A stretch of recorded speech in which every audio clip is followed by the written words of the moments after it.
Importante opération de police mercredi soir dans le quartier Mistral en présence du préfet et des médias. La mairie de Grenoble critique la méthode et se plante comme pour lutter contre le trafic. La région Auvergne-Rhône-Alpes, acteur de la reprise économique, Laurent Wauquiez est venu chez Aledia et Chirol présenter son plan.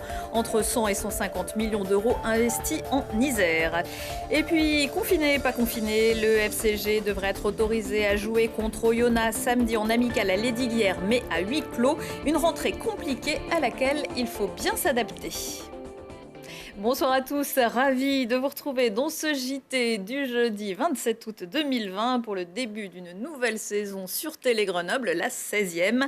L'essentiel de l'actualité du Grand Grenoble, je vous le rappelle, c'est toutes les heures à partir de 18h. La réponse du berger à la bergère. 2 jours après la diffusion sur les réseaux sociaux de 2 vidéos mettant en scène des vendeurs de produits stupéfiants cagoulés et leurs supposées marchandises équipées d'armes de gros calibre dans le quartier Mistral de Grenoble. Selon le procureur de la République de Grenoble, Éric Vaillant, probablement des images destinées à impressionner les concurrents. 48 heures donc après ce petit show, une vaste opération de police surprise s'est déroulée mercredi en début de soirée dans le quartier à la demande du ministre de l'Intérieur. Gérald Darmanin, accompagné d'une quarantaine de policiers de plusieurs médias, le préfet de l'Isère, Lionel Beffre, et la directrice départementale de la sécurité publique, Fabienne Levansky, ont arpenté différents lieux du quartier. Il s'agissait, je cite, de réaffirmer l'autorité de l'État sur ce territoire. Une opération qui a donné lieu à une 50aine de contrôles, 2 scooters saisis, mais pas d'interpellation. L'adjointe au maire de Grenoble en charge de la tranquillité publique est à mes côtés. Maude Tavel, bonsoir. Bonsoir. Aucun représentant de la ville n'avait été convié à cette opération. Non, aucun représentant de la ville avait été convié à cette opération, effectivement. Éric Piolle a dénoncé un coup de communication du gouvernement, vous-même sur quelques médias aujourd'hui. Qu'est-ce que vous en pensez ? Le sentiment qu'on a, effectivement, c'est que le ministre de l'Intérieur a souhaité en premier lieu répondre aux dealers. Nous, ce qu'on demande à ce ministre, c'est de répondre au courrier que le maire de Grenoble a signé avec les maires d'Échirolles et de Saint-Martin-d'Air, qui date de mars 2020, où au moment du confinement, on avait déjà quelques signes avant-curseurs sur des pieds d'immeubles, des points de deal. Donc on présumé effectivement de tensions à venir aussi au moment du déconfinement. Et donc on avait réclamé des effectifs supplémentaires de police nationale. Nous n'avons pas eu de réponse et on aimerait maintenant avoir une réponse, quelle qu'elle soit, à ce courrier, dont la demande réitérée pour qu'on puisse effectivement collaborer ensemble. Quoi qu'il en soit, ces mascarades, ces mises en scène des dealers, c'est quand même un petit peu inquiétant dans le quartier. C'est inquiétant. Donc il faut immédiatement, et on l'a fait très rapidement, condamner fermement cette vidéo.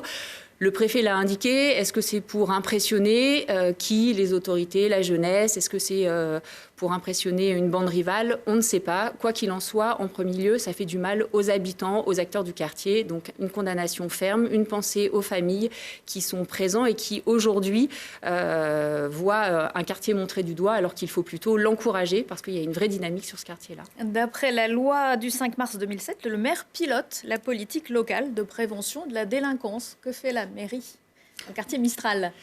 Alors, cette loi, elle donne la responsabilité au maire d'animer et de coordonner la politique de prévention, et pas la piloter. Alors, les mots ont quand même un petit peu leur sens.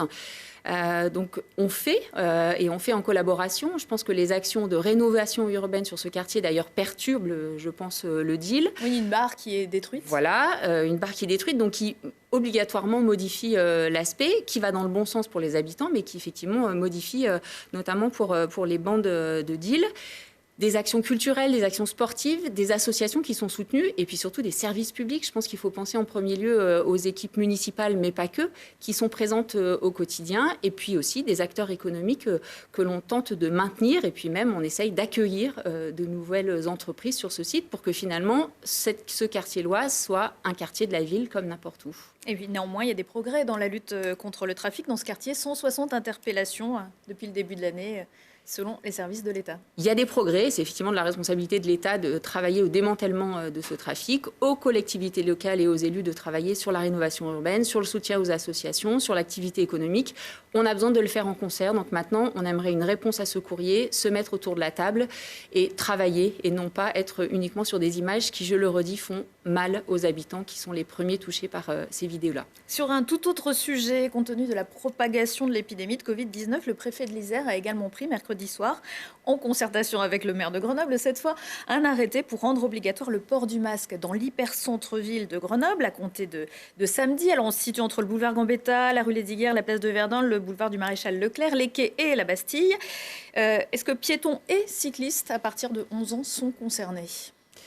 Les piétons, oui. Les cyclistes, on a demandé officiellement, puisque l'arrêté ne le précise pas de manière claire, on a demandé officiellement au préfet que les cyclistes ne soient pas concernés par ce port du masque. Ça a été fait par le préfet de l'Hérault, donc on souhaite aller dans ce sens-là. C'est aussi les recommandations de l'OMS, donc n'essayons pas de monter une politique sanitaire contre une autre. Par contre, effectivement, que le roi. Exactement. Par contre, oui, pour les piétons, c'est nécessaire. On a une activité importante depuis ces derniers jours, une rentrée scolaire, université qui se prépare.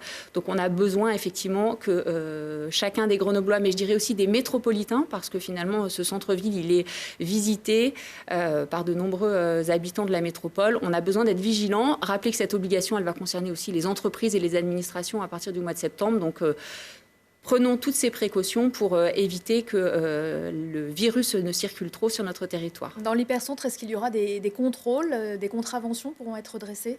Alors, il y aura effectivement une verbalisation qui est prévue à partir de ce week-end. Par contre, une démarche qui est courte, d'où effectivement une présence sur le plateau aujourd'hui de ma part, mais aussi dans la presse. Et puis surtout, des stands qui vont être installés en centre-ville pour sensibiliser l'ensemble des habitants, mais aussi des habitants grenoblois, mais métropolitains. Et puis des plaquettes aussi et des affiches qui permettront de rappeler que c'est pour la santé de tous qu'il est important de porter ce masque. Oui, vous le disiez, le virus continue de circuler. Contacté cet après-midi, le CHU Grenoble-Alpes a confirmé cette circulation en augmentation ces dernières semaines. L'hôpital enregistre ce jeudi 10 hospitalisations, dont un patient en réanimation et un en soins critiques. Merci beaucoup, Maud Tavel, d'avoir répondu à mes questions. Laurent Wauquiez était en Isère en début de semaine pour présenter son plan de relance à la filière économique. Le président de la région Auvergne-Rhône-Alpes avait choisi de visiter l'entreprise Aledia à Échirolles. Objectif, conforter les emplois du territoire tout en investissant dans les entreprises innovantes. Les détails chiffrés par Lina Badreddine. Voilà une entreprise qui, même si elle a souffert de la crise sanitaire, a aussi su en tirer profit. Spécialisée dans la conception de composants LED, l'entreprise Aledia a réussi à sauver les meubles pendant le confinement et garder ses 125 salariés. Aujourd'hui, elle vise la création de 500 emplois en 5 ans. Le marché final pour nous, le marché de la technologie, c'est un plus. Je veux dire, vous avez vu, votre vie est maintenant avec l'électronique, avec les choses que nous produisons. Donc la demande pour les choses que nous développons, elle est probablement accrue grâce au Covid. En fait, c'est les écrans et l'informatique qui va prendre la relève de la présence en personne. Donc à long terme, c'est un positif. À court terme, évidemment, il y a beaucoup de gens qui ont souffert pour essayer de continuer le même rythme de chez eux, comment ils pouvaient. Créer, sauver ou développer entre 50 et 100 000 emplois sur le territoire Auvergne-Rhône-Alpes, c'est toute l'ambition du plan de relance lancé par la région qui s'élève au total à 1 milliard d'euros. Pour accompagner l'entreprise Aledia dans son évolution, elle lui octroie donc une garantie d'emprunt à hauteur de 6 millions d'euros. Peut-être que d'ici 2 ans, une grande partie des écrans dans le monde seront à nouveau fabriqués en France, chez nous, en Auvergne-Rhône-Alpes, et qu'on aura ramené les emplois sur notre territoire. Ce seront des écrans LED beaucoup plus lumineux, beaucoup plus économes en matière d'énergie, beaucoup plus respectueux de l'environnement et qui permettraient de créer 500 emplois directement et 1500 emplois indirectement sur notre territoire. Et on a bossé tous ensemble. Et le plan de relance de la région, c'est ça. Être capable d'aller s'occuper d'un petit commerce dans la Maltaisine, une PME dans le Nord-Isère et peut-être un des géants demain, des écrans de télévision ou des écrans de vos téléphones portables. Au total, l'ampleur de l'investissement de la région sur le département de l'Isère est estimée de 100 à 150 millions d'euros pour le développement des emplois dans tous les secteurs d'activité. On parlait des masques il y a quelques minutes avec Maud Tavel. Laurent Wauquiez présentera le plan de protection sanitaire dans les lycées et les CFA demain vendredi. Fleuron de notre région, l'ESRF installé sur la presqu'île scientifique à Grenoble revient plus fort que jamais.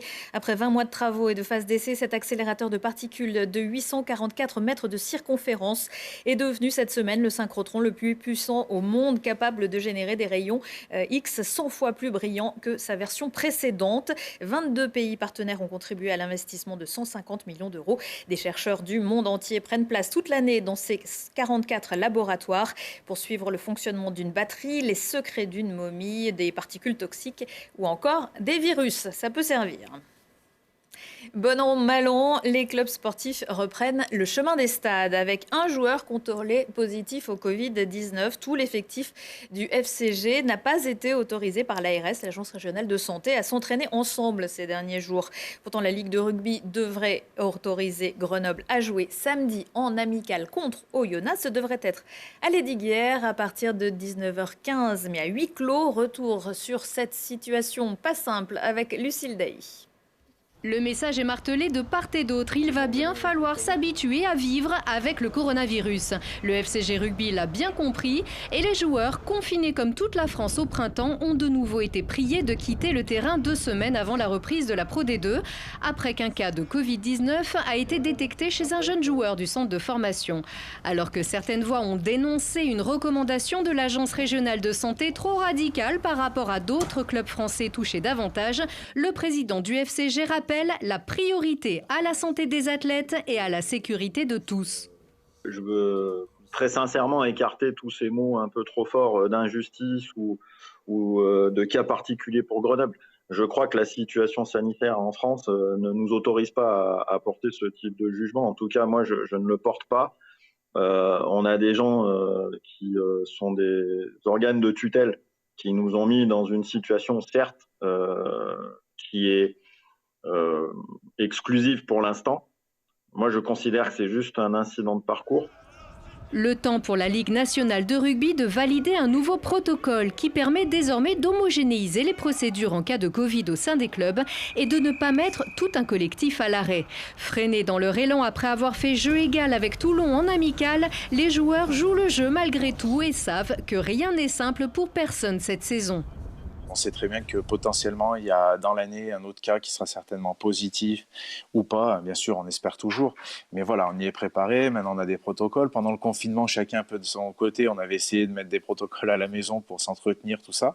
Donc maintenant, on commence à être calé aussi. On a eu l'opportunité de faire un très beau parcours préparatoire. On a eu l'opportunité de faire un très beau match amical contre Toulon. Certains clubs sont bien moins lotis que nous, n'ont pas encore fait de match. Nous, on a quand même quelque part dans notre petit malheur ponctuel de la chance. Car il semble que cette page inédite du sport professionnel porte déjà une valeur inéluctable, celle en toutes circonstances de relativiser. Et le premier match de la saison de Pro D2 du FCG, ce devrait être à domicile le samedi 5 septembre. Grenoble recevra Nevers. Les places sont en vente, mais attention, pas plus de 5000 spectateurs. En attendant le Tour, vous le savez sans doute, la grande boucle s'élancera samedi de Nice avant de faire étape en Isère du 15 au 16 septembre. Cyclistes passionnés ou amateurs, partez vendredi à l'assaut de la montée de Champs-Rousse dans le cadre des échappées belles iséroises. Des montées chronométrées sur route fermée, c'est gratuit. Vendredi, départ à Volnavez-le-Haut entre 8h30 et 10h pour une arrivée 18 km et 7% de pente plus haut à Roche-Béranger. Attention, la circulation sera interdite de 8h30 à midi. Et dimanche, c'est Vaujany qui accueillera la cyclosportif GFNY, une course new-yorkaise dans le but de relever un défi personnel. C'est très américain. 2 parcours sont proposés, 115 ou 41 km. Inscription place de la Phare entre 6h et 7h dimanche. La patrouille de France, elle ne survolera pas l'Alpe d'Huez dimanche. La PAF, ses 8 pilotes aux commandes de 8 Alpha Jet avaient prévu un show aérien de 25 minutes dans le cadre de la fête de l'air. Mais compte tenu des conditions météorologiques annoncées, on prévoit pas mal de pluie. Les organisateurs ont préféré annuler l'événement pour la sécurité des pilotes et du public. Ils devaient également y prendre part pour des démonstrations. L'équipe de voltige de l'armée de l'air et son Extra 300 ou le Dragon de la sécurité civile. Prochain rendez-vous avec l'actu dans 1 heure et en replay sur télégrenoble.net. Excellente soirée à tous.